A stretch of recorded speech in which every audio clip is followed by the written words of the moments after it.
আসসালামু আলাইকুম ওয়া রাহমাতুল্লাহি ওয়া বারাকাতুহু। সম্মানিত দর্শক মণ্ডলী, সবাই কেমন আছেন? আমি আশা করি মহান আল্লাহ রাব্বুল আলামিনের অশেষ মেহেরবানিতে আপনারা সবাই অনেক ভালো আছেন। তো আলহামদুলিল্লাহ, আজকে আপনাদের সামনে খুবই কার্যকরী পরীক্ষিত একটি আমল নিয়ে উপস্থিত হয়েছি। আমলটি হচ্ছে, কেউ যদি জালিম হয়ে যায়, অর্থাৎ সে জালিমে পরিণত হয়ে গেছে, আপনাকে শুধু জুলুম করে, সে বুঝে শুনে জুলুম করতেছে, অর্থাৎ সে জানে যে এই যে কাজটা আমি করতেছি এই কাজটা ঠিক না, কিন্তু তারপরেও সে শুনতেছে না, জানতেছে না, মানতেছে না, সে একদম আপনার সাথে জুলুম করে যাচ্ছে, নির্যাতন করে যাচ্ছে। আপনি মাজলুম। মাজলুমের দোয়া আল্লাহ তাআলা সরাসরি কবুল করেন, কিন্তু দেখা যায় আমাদের দোয়া কবুল হয় না, কারণ আমরা একজনের জুলুম করছে আরেকজনের কাছে বলে বেড়াই, অথবা একজন আমাদের জুলুম করছে কিন্তু আমরা মনে করি কবিরাজে এটা থেকে উদ্ধার করে দিবে। আজকে আসার সময় একজনের ফোন দিয়ে বলছে যে শত্রুকে একদম অবশ করে দিতে হবে, একটা পা ভেঙে দিতে হবে, এই করতে হবে সেই করতে হবে। বললাম, আপনি আরো বড় শত্রু, আপনার তদবির আগে আপনি নিজে করেন। আপনি যদি এরকম হন তাহলে তো কিছু করার নাই। আর না হয় জালিমে আপনার সাথে জুলুম করতেছে, আপনি আল্লাহর কাছে বলবেন। নবীজি সাল্লাল্লাহু আলাইহি ওয়াসাল্লাম বলেছেন, তিন ব্যক্তির দোয়া সরাসরি কবুল, মাঝখানে কোনো পার্টিশন নাই। মাতা পিতা, মুসাফির আর মাজলুম। তো এইরকম কি আল্লাহ তাআলার কাছে কখনো আপনি চাইছেন যে আল্লাহ তাআলা, আপনি তো বলছেন মাজলুমের দোয়া সরাসরি আপনি কবুল করেন, আপনাকে আমি বলতেছি দেখেন আমি কি জুলুমের মধ্যে আছি, আপনি আমার বিচার করুন, এরকম কি বলছেন? অনেক আছে আমরা বলছি, তারা ফল পাইছে, অনেক আছে এরকম বলি নাই। বলি কি? এক নম্বর, তো অনেকে আল্লাহর কাছে বলি না, শুধু কবিরাজের কাছে বলি আর মানুষের কাছে বলি, যেগুলো একদম ভিত্তিহীন। আর আল্লাহর কাছে যদি বলিও তাইলে আমরা নিজের স্বাধীনতা নিয়ে বলি, আমরা যেটা চাই ওইটা হইতো। যেমন আল্লাহ মানুষটাকে মেরে ফেলে দাও, আমাকে এরকম কষ্ট দিতেছে, তুমি ওরে মেরে ফেলো, ওর জন্য এরকম ক্ষতি হয়, ওইরকম ক্ষতি হয়। আপনি তো বুদ্ধিজীবী বেশি হয়ে গেলেন, আপনি আল্লাহর পর ছেড়ে দিবেন। আল্লাহ তো দেখতেছেন সে আপনার সাথে কিরকম জুলুম করতেছে, তো তার প্রাপ্য অনুযায়ী আল্লাহ তাআলা যেরকম তাকে বিচার করবেন, এতে আপনার সন্তুষ্ট হওয়ার কথা। এখন আপনি আল্লাহ তাআলাকে বিচার শিখিয়ে দিচ্ছেন, মনে হচ্ছে যেন আল্লাহ তাআলা এরকম করেন সেরকম করেন, এগুলা ঠিক না। ঠিক আছে? না হয় দেখবেন আপনি দোয়ার সাথে সাথে দোয়া আপনার কবুল হবে। আর বিশেষ করে আজকের যে নকশাটা আপনার সামনে দিয়ে দেবো, এই নকশাটা যদি আপনারা যেরকম বলবো এরকম ব্যবহার করেন, তাহলে ইনশাআল্লাহ জালিম আপনাদের সদয় হবে। এখন বলতে পারেন, জালিমকে সদয় করে কি লাভ, তাকে শাস্তি দিতে চাই।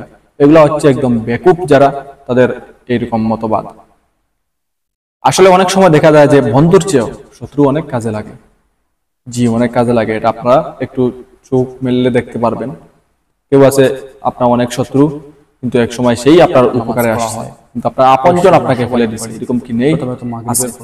এটার মানে আবার এটা নয় যে শত্রুকে আপনি একদম আপন ভেবে নেবেন, আপনার সতর্কতা আপনি অবলম্বন করবেন, কিন্তু তারপরে হঠাৎ কোনো অনাকাঙ্ক্ষিত সময় দেখা যায় যে ওই শত্রুই আপন হয়, কিন্তু ওই যে সুন্নত হয়, ঠিক আছে, সেজন্য সে আপনার সাথে জুলুম করছে, এই জন্য আপনি তো তার উপর রাগান্বিত আছেন, কষ্টের মধ্যে আছেন।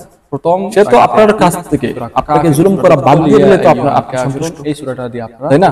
তাহলে তাকে আপনি অবশ করে, তাকে পঙ্গু করে, তাকে আপনি মেরে ফেলে আপনার কি লাভ? কোনো লাভ আছে?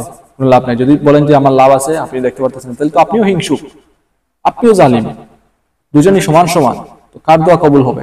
দোয়া কবুল হওয়ার তো কথা না, জালিমের দোয়া কবুল হবে না। তো আপনি মাজলুম হলে মাজলুমের স্থান থেকে আপনি চেষ্টা করবেন, ইনশাআল্লাহ উপকার লাভ করবেন। তো যাই হোক, আসলে এখন জেনে নেই কি করতে হবে। তো এই তদবিরটি যদি আপনারা করেন, তাহলে সে যদি জালিমও হয়, তারপরে সে আপনার সাথে ভালো ব্যবহার করবে, আপনার সদয় থাকবে, আপনার সাথে মিল মহব্বতে থাকবে। ঠিক আছে? আর এটাই হবে আপনার জন্য কল্যাণকর, কামিয়াবি। আসলে এখন জেনে নেই কি করতে হবে। নিম্নে তাবিজটি লিখে ধারণ করলে তার প্রতি জালিম ব্যক্তি সদয় হবে, তাবিজের নিচে জালিম ব্যক্তির নাম লিখতে হবে। তো যে নকশাটা আপনারা স্ক্রিনে দেখবেন, সামান্য 2-3টা শব্দ আরবি রয়েছে, 3টা শব্দ, এটা আপনারা সবাই চেষ্টা করলে লিখতে পারবেন। কাজে এটা কম্পিউটার থেকে প্রিন্ট করে আনার কোনো প্রয়োজন নেই।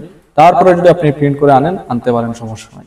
এটা আপনারা লিখলেন, অজুর সহকারে লিখবেন, আদবের সহিত, এক মনে। কারোর সাথে কথা বলবেন আর এটা লিখবেন, এরকম করবেন না। সুন্দর মনে আপনি এটা লিখবেন। অবশ্যই নকশার নিচে আপনি শত্রুর নাম দিবেন, আপনার নাম লিখতে হবে না। যে জালিম, যে আপনার সাথে জুলুম করতেছে, তার নামটা আপনি দিয়ে দিবেন। যদি একাধিক ব্যক্তি হয়, 4-5 জন হয়, তাদের নাম দিয়ে দেবেন। নকশাটা যত পারেন ছোট করে লিখবেন, তাইলে আপনার সাথে রাখতে সমস্যা হবে না, কষ্ট হবে না।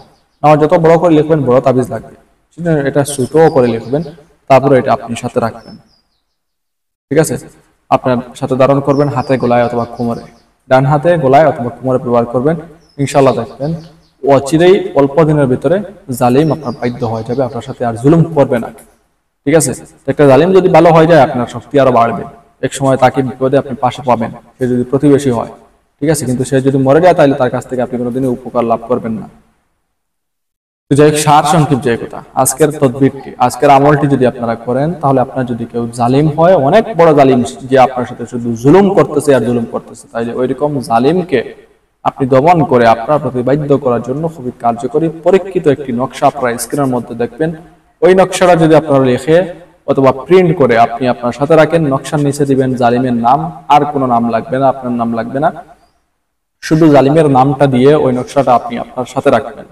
যদি আপনি আপনার সাথে রাখতে পারেন, তাহলে ইনশাআল্লাহ দেখবেন অল্প দিনের ভিতরেই অচিরেই জালিম একদম আপনার পুরোপুরি বাধ্য হয়ে যাবে। সে আপনার সাথে কখনো জুলুম করবে না, সদয় আচরণ করবে সব সময়, যার কারণে আপনার পাওয়ার আরো বাড়বে। অনেক সময় বিপদে আপদে তাকে আপনি ব্যবহার করতে পারবেন। এখন বিপদে আপদে তাকে ব্যবহার করার জন্য আপনি এরকম আমল করবেন না, আপনি শুধু আমল করবেন সে আপনার সাথে যে জুলুম করতেছে, জুলুম যেন না করে, এরকম উদ্দেশ্য নিয়ে আপনি আমল করবেন, ইনশাআল্লাহ অত্যন্ত উপকার লাভ করবেন। তো যাই হোক, আজকের ভিডিও পর্যন্ত, আশা করি ভিডিওটি আপনাদের অত্যন্ত উপকারে আসবে। পরবর্তী ভিডিও দেখার আমন্ত্রণ জানিয়ে বিদায় নিলাম। সবাই ভালো থাকুন, সুস্থ থাকুন। আসসালামু আলাইকুম ওয়া রাহমাতুল্লাহি ওয়া বারাকাতুহু।